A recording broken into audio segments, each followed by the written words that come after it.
GDP में हम लोगों ने अंतिम वस्तु तो हो ही गया, फाइनल गुड्स ना।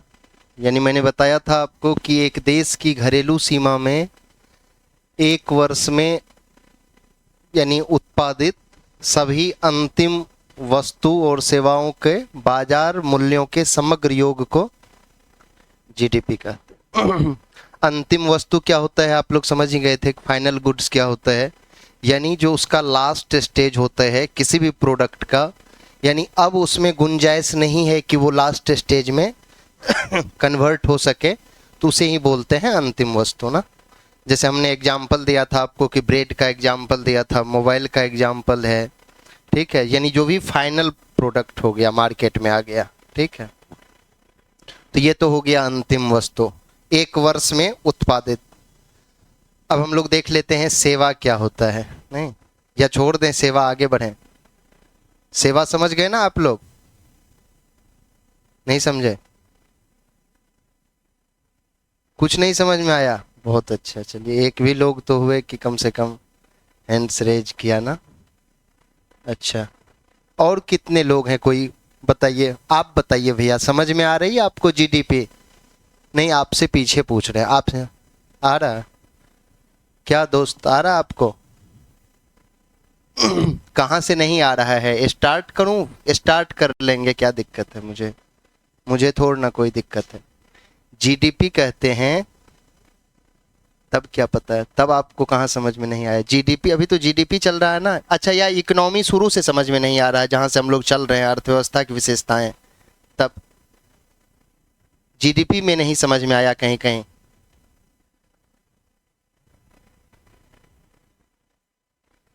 यानी मैं बता रहा हूं आपसे कि एक देश की घरेलू सीमा के अंतर्गत, आप सुनिए, पेज को पलटने से क्या ही दिक्कत, फायदा है? कोई फायदा नहीं है। ये तो खराब हो जाएगा ना, ये कॉपी फेंका चला जाएगा यार, हम लोग फेंक देंगे ना। हम लोग क्या करते हैं, कबाड़ी में बेच देते हैं ना। नहीं, मैं अपने एक दोस्त का रूम, मतलब उसका सिलेक्शन हो गया था, तो फिर हम लोग मिल बांट करके रूम साफ कर रहे थे। तो हमने जब उसका रैक को खोला प्रॉपर, तो उसके 2-3 रैक भरे पड़े थे प्रतियोगिता दर्पण से। वो स्टार्टिंग में पीडी लिया करता था, यूपीएससी में सिलेक्शन हो गया उसका, तो फिर वो आया था ट्रेनिंग पीरियड में, रूम खाली करना था। तो बहुत, लगभग देखे पिछले 3-4 साल का पीडी था, नोट्स था। तो उसने कहा उसको एक मोह सा हो गया था, मतलब एक होता है ना किसी चीज़ से एक इमोशनल अटैचमेंट हो जाता है, ठीक है। मैंने कहा यार इसे फेंक दो ना, इसे बेच दो, बेच दोगे तो 4-5 हज़ार रुपया तो हो ही जाएगा। नहीं, इतना बड़ा पड़ा था। तो एक मोह हो जाता है, बंधन हो जाता है। हमने कहा जितना कुछ कॉपी में है वो सब तुम्हारे मेमोरी में है, ठीक है। तो क्या ही मतलब है कॉपी का? चीज़ों को समझना इम्पोर्टेंट है ना, कि कॉपी इम्पोर्टेंट है, किताबें महत्वपूर्ण है। कुछ भी महत्वपूर्ण नहीं रह जाता। रह जाता है कि आप समझ लीजिए चीज़ों को।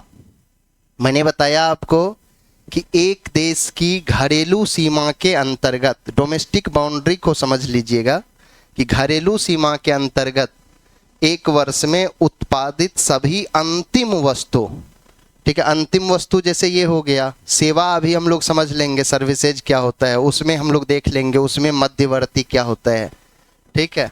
सभी अंतिम वस्तु और सेवाओं के समग्र मूल्य को, समग्र बाजार मूल्यों के समग्र योग को जीडीपी कहते हैं। योग मतलब एडिशन, जोड़, ठीक है। घरेलू सीमा आप नहीं समझे क्या? घरेलू सीमा समझे? नहीं समझे? घरेलू सीमा नहीं समझे तो बोलिए ना, क्या दिक्कत है? आप ही लोगों की सेवा में तो आते हैं हम। इसमें यदि एक भी आदमी समझने में नहीं समझ पाया एक भी टर्म को, तो हम उसको अपनी सामूहिक असफलता मानेंगे। नहीं, संस्थान मुझे जो पे करेगा वो दूसरी बात है। संस्थान मुझे पे कर देगा वो मेरी सफलता नहीं मानी जाएगी। मेरी सफलता मानी जाएगी कि आप चीजों को समझ रहे हैं कितना, ठीक है।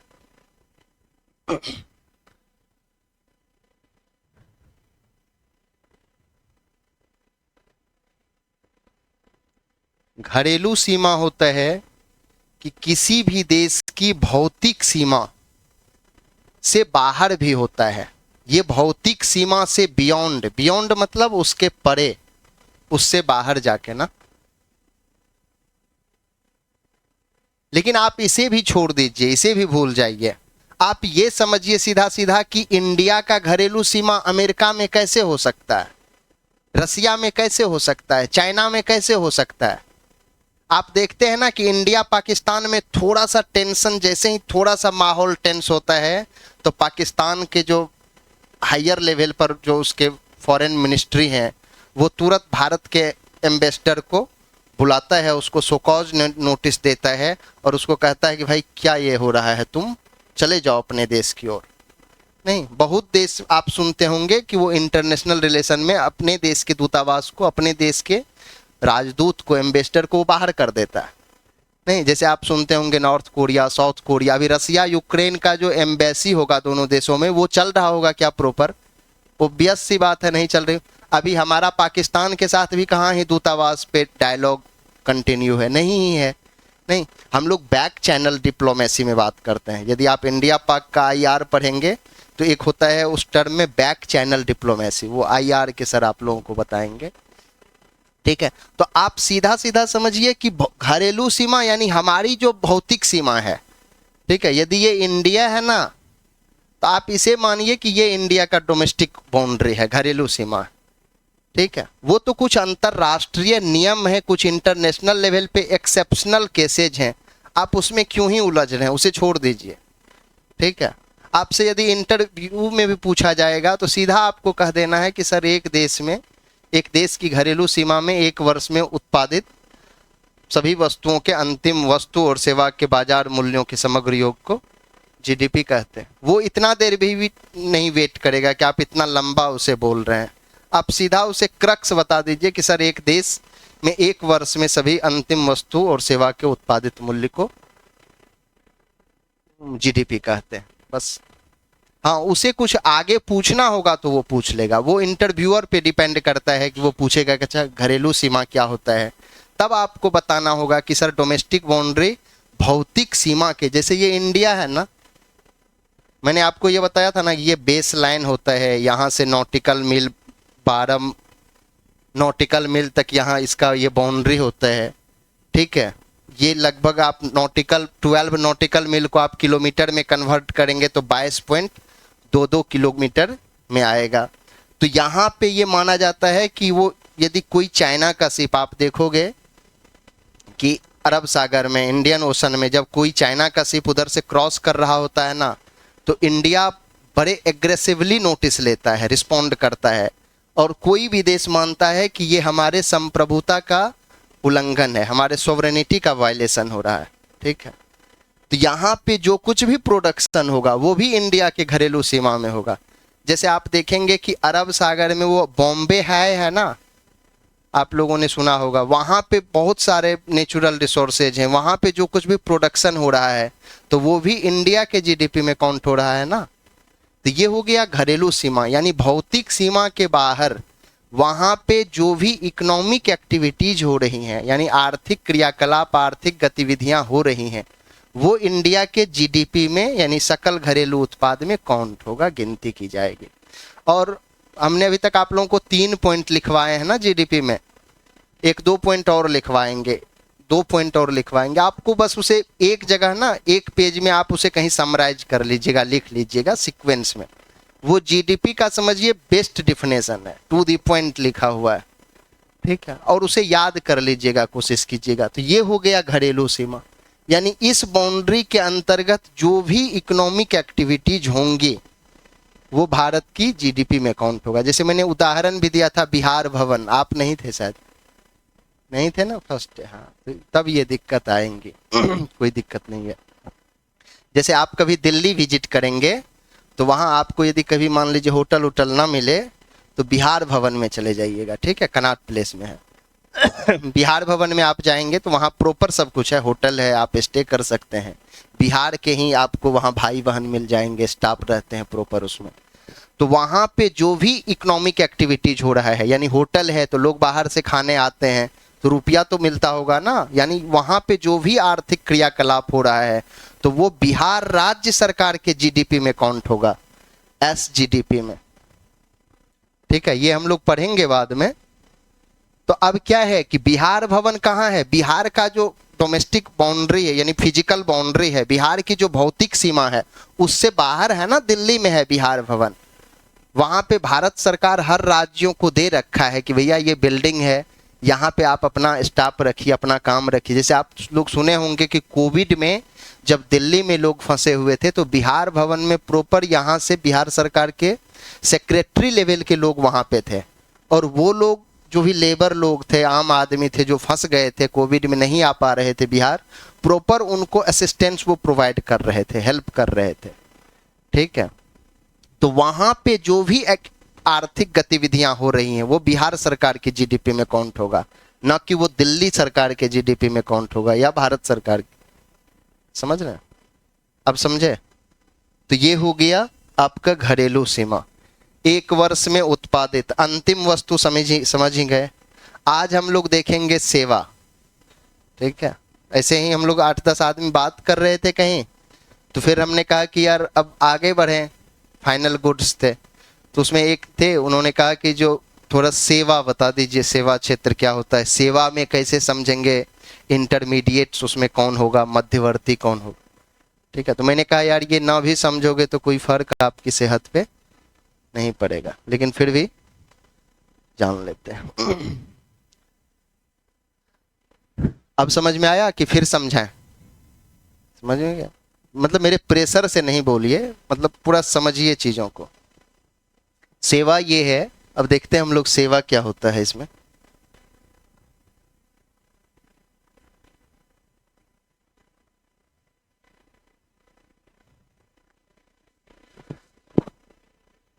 सेवा हो गया कि जैसे मैं आदित्य आईएएस में आता हूं क्लास लेने, यहां आते हैं ना हम क्लास लेने, तो यहाँ पे कितना कुछ है, एक टेक्निकल स्टाफ है, ऑफिस स्टाफ है, फैन है, एसी है, ये बेंच है, डेस्क है, सारा रिसोर्सेज है, फैन है, लाइट है, नहीं, ये सब आपस में कम, और इसके साथ हम हैं। हम ये सब आपस में कंबाइंड हो करके, जुड़ करके हम 1.5 घंटा यहाँ क्या कर रहे हैं, 1.5 घंटे का प्रोडक्शन कर रहे हैं, यानी सर्विस दे रहे हैं यहाँ। ठीक है, ये सब कुछ आपस में कंबाइंड हो करके, इंक्लूडिंग मी, तो 1.5 घंटे हम यहाँ सर्विस प्रोवाइड कर रहे हैं।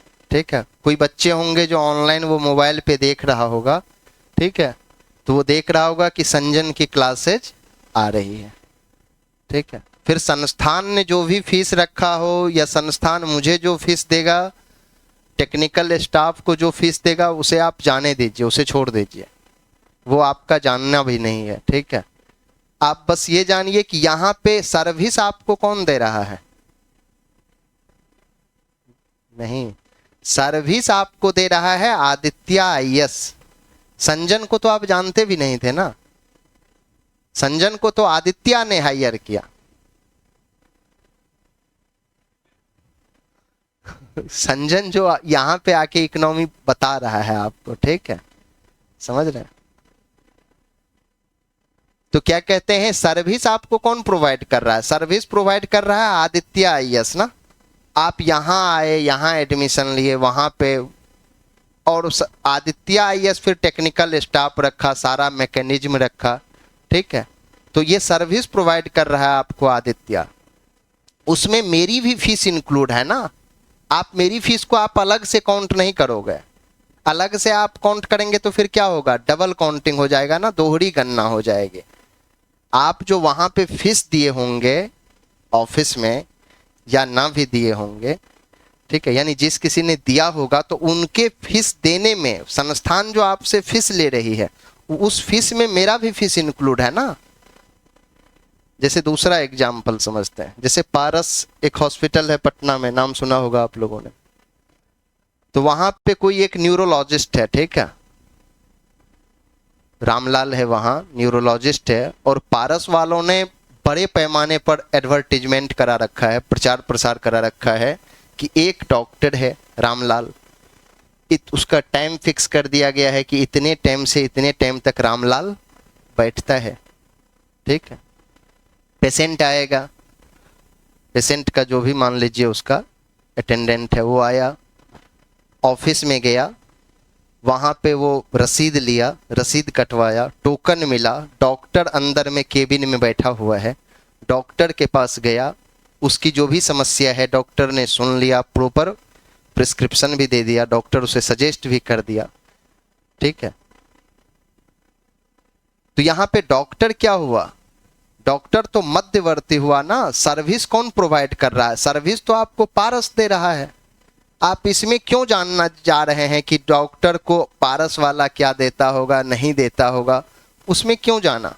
आपने मान लीजिए मतलब XYZ किसी ने, उसने पारस में 1,000 रुपये का टोकन कटवा लिया, रसीद कटवाया, मतलब फीस है न्यूरो से दिखवाने का 1,000, तो 1,000 फीस कट जो लिए आप, तो उसी में डॉक्टर की फीस इंक्लूड है ना, उसी से उसी रुपया से ना डॉक्टर को देगा पारस का एडमिनिस्ट्रेशन, पारस वाले देंगे, ठीक है। फिर यदि आप अलग से मान लीजिए पारस डॉक्टर का फीस आप ऐड करेंगे, तो फिर डॉक्टर का डबल काउंटिंग होगा ना। पेशेंट कितना दिया, 1,000 ही दिया, डॉक्टर से पारस का एडमिनिस्ट्रेशन पारस वाले डील कर लिए होंगे कि भैया हम लोग ऐसा करते हैं कि 500 आपको दे देंगे, 500 पारस का एडमिनिस्ट्रेशन और पारस का जो स्टाफ है, सारा मैकेनिज्म है, इंफ्रास्ट्रक्चर है, इस पे जो एक्सपेंस होता है तो हम लोग मिला के रख लेते हैं, 1,000 फीस रख देते हैं एक पेशेंट का देखने का, ठीक है। तो पेशेंट आया, 1,000 रुपया दिया, डॉक्टर को से दिखा के चला गया, तो ये क्या है, यहाँ पे पारस सर्विस प्रोवाइड कर रहा है, डॉक्टर क्या हो गया, मध्यवर्ती हो गया। ठीक उसी तरीके से हम यहाँ पे क्या हैं, हम यहाँ पे मध्यवर्ती हैं, ठीक है। हमको जो फीस देगी आदित्य, हमको जो फीस दिया जाएगा आदित्य IS के द्वारा या ऑफिस स्टाफ को, टेक्निकल स्टाफ को, ये ठीक उसी तरीके से है जिस तरीके से साइकिल के पार्ट्स में रुपया जुड़ा था, समझ गए। तो ये है सेवा बस, ठीक है। और क्या था, और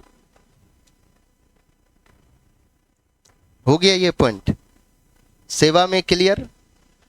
GDP में 3 पॉइंट लिखवाए थे ना हम अभी तक, इसमें से कोई एक भी लोग बताइए जो 1 2 3 तीनों पॉइंट बता सकें 1 मिनट में। जो 3 पॉइंट मैंने लिखवाया है उसको बता दीजिए थोड़ा, क्या सब लिखवाया है, पूरा बताइए ना सीक्वेंस में जैसे मैंने लिखवाया आपको।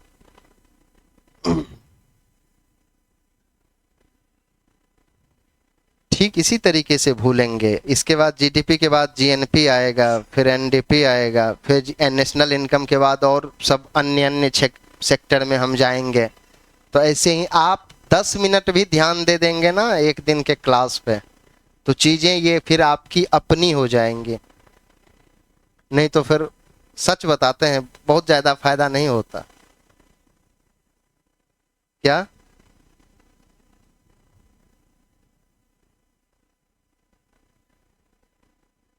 जैसे लिखवाए थे प्रॉपर सेंटेंस बताइए।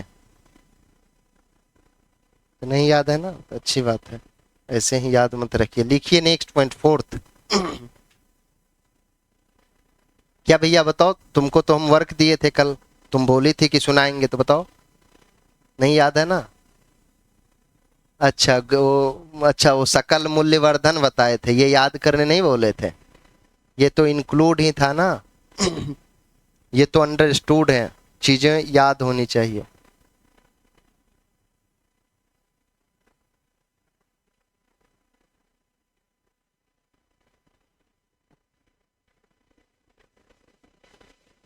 हाँ नहीं होगा, वो तो सेकेंड पॉइंट में मैंने बताया था ना।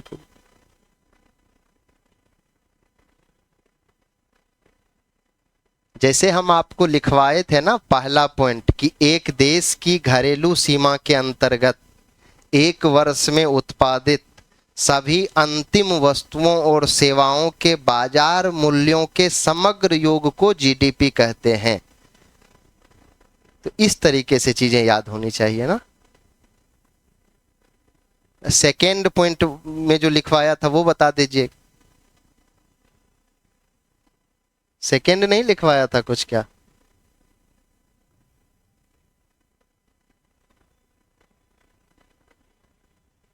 हम्म हम्म तो बताइए। हाँ, कि जीडीपी की गणना में केवल अंतिम वस्तुओं और सेवाओं को शामिल किया जाता है। एग्जैक्टली। थर्ड, यदि अंतिम वस्तुओं और सेवाओं के बजाय आप मध्यवर्ती को भी ले लें, हाँ, तो इस तरीके से आप लोग बताइए। इसमें तो हमको लगता है दो तीन ही बता रहे हैं ना, और सब कहाँ ही बता रहे हैं। और सब ने फीस नहीं दी है क्या? यही दो तीन लोग ही फीस दिए हैं क्या? जिस किसी ने भी फीस दिया है भैया, बहुत मेहनत से, भले आप लोगों के लिए 400-500 रुपये की अहमियत ना हो। जी, रुपये की बहुत अहमियत होती है। ठीक है, अहमियत जाननी हो तो जिसके पास नहीं है उससे पूछिए। मतलब एक कोचिंग में हम बैठे हुए थे ऐसे ही, मतलब जो भी मेरा मान लीजिए काम था उस कोचिंग में, और बिहार के ही एक पेरेंट्स थे। एक बच्चा था, एक लड़का था, वो ग्रेजुएशन थर्ड पार्ट किया था और वो आ गया था यूपीएससी का तैयारी करने, हिंदी माध्यम का छात्र था। और मैं जब जान लेता था कि ये बिहार का है तो थोड़ा एक होता है ना कि एक इम्पैथी हो जाती थी। सिंपैथी और इम्पैथी में अंतर है, आप लोग जब एथिक्स पढ़ेंगे तो जानेंगे। ठीक है, सिंपैथी हो गया कि सहानुभूति देना, इम्पैथी हो गया समानुभूति। जैसे किसी की डेथ होती है तो सरकार के जो लोग जाते हैं, मुख्यमंत्री या बड़े बड़े नेता लोग, तो ये लोग नहीं सिंपैथी प्रकट करते हैं। ठीक है, जब कोई अपना आदमी होगा किसी का तो वो समानुभूति प्रकट करते हैं। उसको लगता है यार इसका दुख मेरा अपना दुख है ना, मेरा अपना कष्ट है। तो जब सुन लेते थे कि ऐसे बिहार का है, अकाउंटेंट बता देता था, तो फिर कोशिश करते थे कि बात कर लें क्या मामला है। तो उसके उसके पेरेंट्स को देखे ना, तो मुझे देखने से ही पता चल गया यार ये बिहार का है, मतलब बिहार का है और बहुत मार्जिनलाइज्ड फैमिली से बिलोंग करता है। फीस थी 2 लाख से ऊपर। बात करने लगे तो उसके गार्जियन ने बताया, मैंने उसके बच्चे से पहले पूछा कि तुम यहाँ क्यों आए, सब कुछ अवेलेबल है, पढ़ लेते वहीं पे, यहाँ रहोगे 10-15 हज़ार रुपया मंथली होगा, फादर किसान है। तो उन्होंने कहा, उसके गार्जियन तब तक सुन लिए, उन्होंने कहा कि सर मैंने ज़मीन बेचा है इतना रुपया के लिए, 2 लाख कहाँ से ही लाते। ठीक है, और सब कुछ फाइनल हो गया था उसका, वो फॉर्म सब होता है ना, सारा प्रोटोकॉल, फॉर्म सब तैयार हो गया था, फोटो वोटो पेस्ट हो गया था। हमने कहा रुको। ठीक है, हमने उस लड़के को कहा कि तुम एक एप्लीकेशन तैयार करो। एप्लीकेशन लिखवाया, मुझे पता था कि हम ऐसे करवा देंगे इसका। ठीक है, उसके गार्जियन को, उसके पेरेंट्स, मतलब देखते हैं तो बड़ा एक अलग अजीब टाइप सा सीन होता है कि उसके पेरेंट्स उसे ड्रॉप करने जाते हैं, मम्मी पापा दोनों। मैंने एप्लीकेशन लिखवाया डायरेक्टर के नाम से। ठीक है, मैंने कहा तुम एडमिशन कैंसिल कर दो, एडमिशन ना ही लो। ठीक है, उन्होंने कहा कि ज़मीन बेच के लिया। तो मैंने कहा क्यों ही बेचे ज़मीन, नहीं बेचते। और फिर मैंने कहा कि तुम कल से क्लास तो करना ही, मैं तुम्हारा एचआर से वो बनवा देता हूँ। वो एक फॉर्म होता है, मतलब 1 सप्ताह 10 दिन 15 दिन का होता है, वो लिख के दे देती हैं एचआर, तो फिर आप क्लास कर सकते हो। मैंने कहा क्लास तुम कल से कंटिन्यू करो, एडमिशन अभी ना लो, डायरेक्टर आएंगे एडमिशन तुम्हारा हो जाएगा। ठीक है, और बिलीव नहीं करोगे आप कि बाद में वो लड़का मुझे खुद फ़ोन करके बताया कि उसका बीपीएससी में सिलेक्शन हुआ। ठीक है, और वो सिलेक्शन नहीं लिया, सिलेक्शन हुआ उसका बीपीएससी में, ज्वाइन नहीं किया। ठीक है, यूपीएससी मेंस दिया, इस बार इंटरव्यू वो दे रहा है बंदा। ठीक है, पढ़ा बंदा प्रॉपर। ठीक है, मतलब जिसको बोलते हैं कि रगड़ के पढ़ना। ठीक है, और मुझे लग गया था, हम जब उससे बात किए, बहुत ऐसे मिलते थे, तो सबका थोड़ा ना करना है, सबका आप कर भी नहीं सकते। आपके पास भी कुछ ही लिमिट प्रिविलेज होती हैं संस्थान के तरफ से, कि 2-4 लोग या आपके कोई क्लोज्ड लोग हैं, भाई बहन कुछ इस टाइप से। तो मुझे उस लड़के के बारे में लगा, जबकि वो मेरे होम डिस्ट्रिक्ट से भी नहीं था, मतलब जहाँ से हम बिहार में बिलोंग करते हैं उस कमिश्नरी से भी नहीं था, फिर भी लगा कि यार ये बिहार का है और पढ़ने वाला बंदा है। ठीक है, 2-4 चीज़ें मैंने उससे पूछी, पॉलिटी से, हिस्ट्री से, इकोनॉमी से, ज्योग्राफी से। ठीक है, तो मुझे लगा कि नहीं ये सही डायरेक्शन में है। ठीक है, तो इवन हम उसके लिए डायरेक्टर के पास गए, डायरेक्टर को हम कहे कि सर आप इसका तो कर ही दो। ठीक है, तो ये सब होता है, हर संस्थान प्रोवाइड ऐसा करता है, बड़े बड़े संस्थान। बस आप डिजर्व करिए, आप उस तरीके से दिखाइए कि आप मेहनत कर सकते हो। ठीक है, बहुत सारे ऐसे संस्थान हैं, एक दो को छोड़ के, एक दो नहीं करते हैं, मैक्सिमम संस्थान आपको सब कुछ प्रोवाइड करेगा। इसीलिए मेहनत करिए।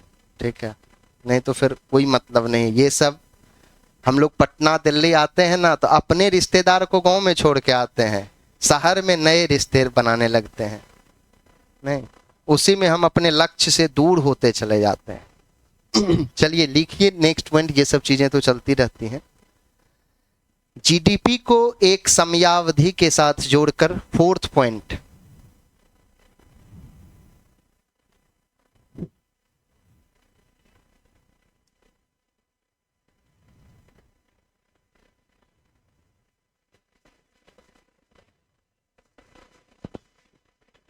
जीडीपी को एक समयावधि के साथ जोड़कर, समयावधि मतलब टाइम पीरियड ना,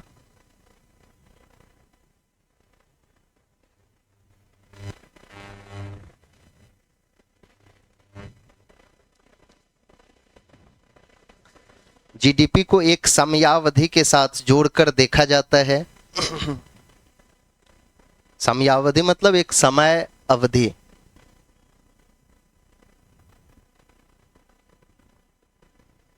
कौमा, जो कि सामान्यतया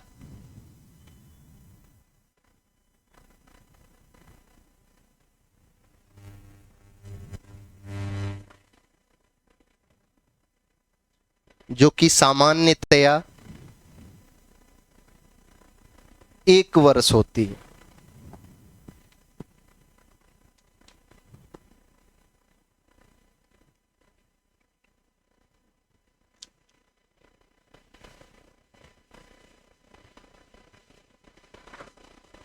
ये समझ गए?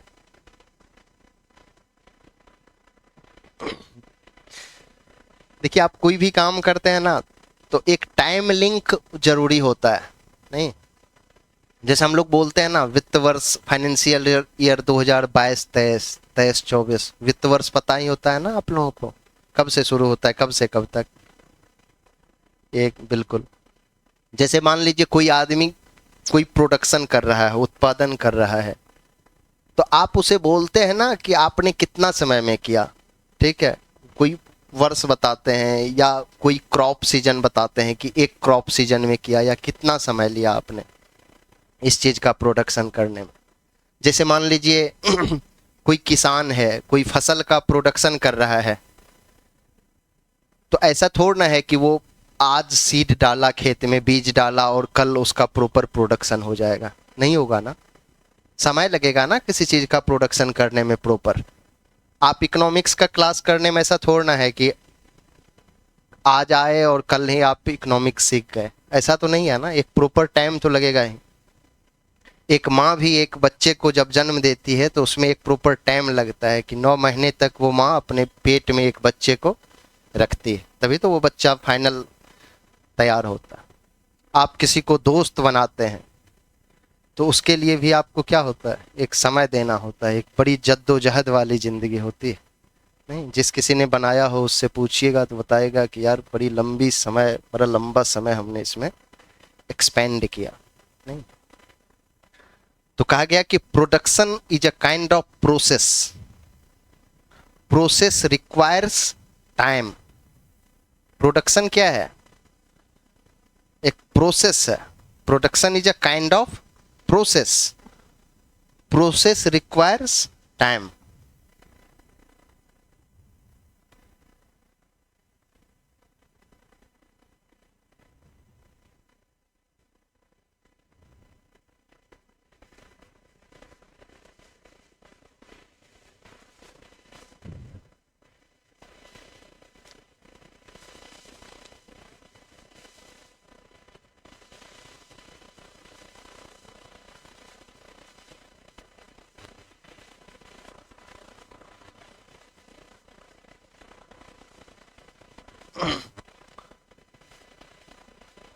तो कोई भी उत्पादन आप करते हैं तो उसमें समय तो लगता ही लगता है।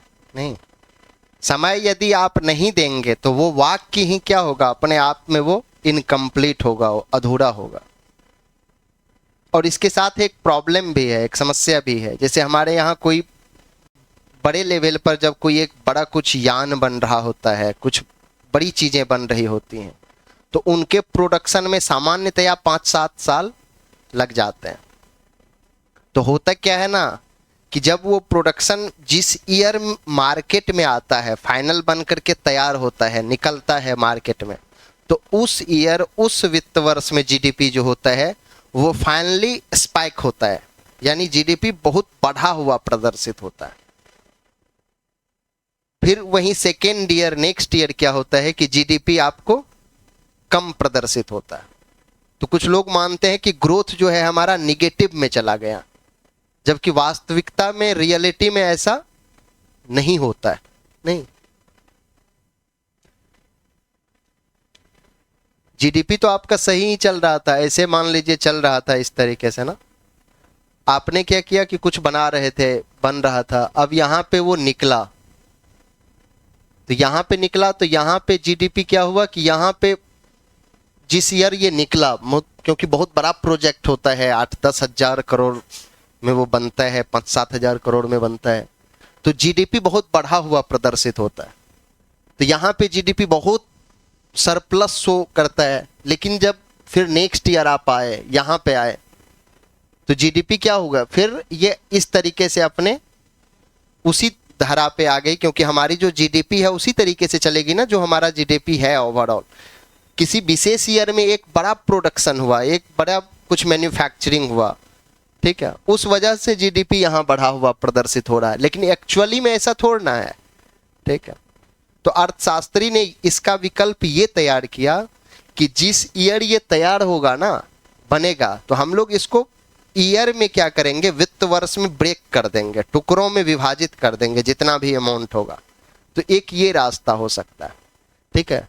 जीडीपी तो मेरा सही ही है, आप इसे आधार वर्ष मान लिए तब तो यहाँ पे फिर निगेटिव हमको शो हो रहा है, ठीक है। तो बेसिकली ये टर्म है कि एक समय आपको देना होगा, तो एक समयावधि जो सामान्यतया 1 वर्ष की होती है, ठीक है। एक नेक्स्ट लिखिए,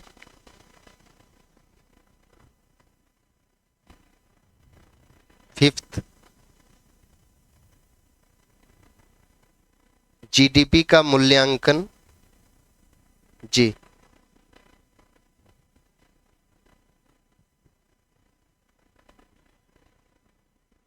जीडीपी का मूल्यांकन बाजार मूल्यों पर किया जाता है।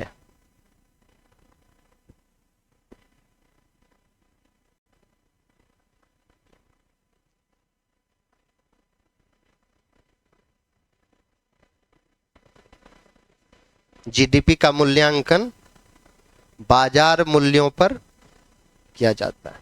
अब आपका काम है कि 1 से लेकर के जितने सारे पॉइंट्स हमने लिखा है आपको, तो किसी एक जगह, एक पेज में आप उसे अरेंज कर लीजिएगा, 1 2 3 4 5।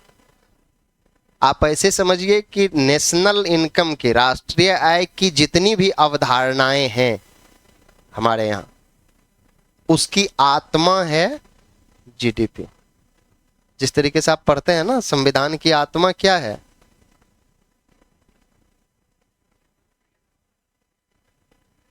हाँ, ठीक है। तो उसी तरीके से नेशनल इनकम की जो आपकी आत्मा है वो है जीडीपी। जीडीपी आप समझ लिए अच्छे से, ठीक है। तो इसको कोशिश करिएगा कि 4-5 बार और पढ़िएगा, और कंफ्यूजन यदि हो इसमें तो बताइएगा, फिर और हम देखेंगे इसको, ठीक है। अभी तो इसमें और पॉइंट हम आपको लिखाएंगे, आगे बताएंगे, ठीक है। अभी ये नहीं हुआ है आपका कंप्लीट, ठीक है। तो ये 5 पॉइंट है मेन, जिस आधार पर आप जीडीपी के बारे में थोड़ा बहुत समझ सकते हैं।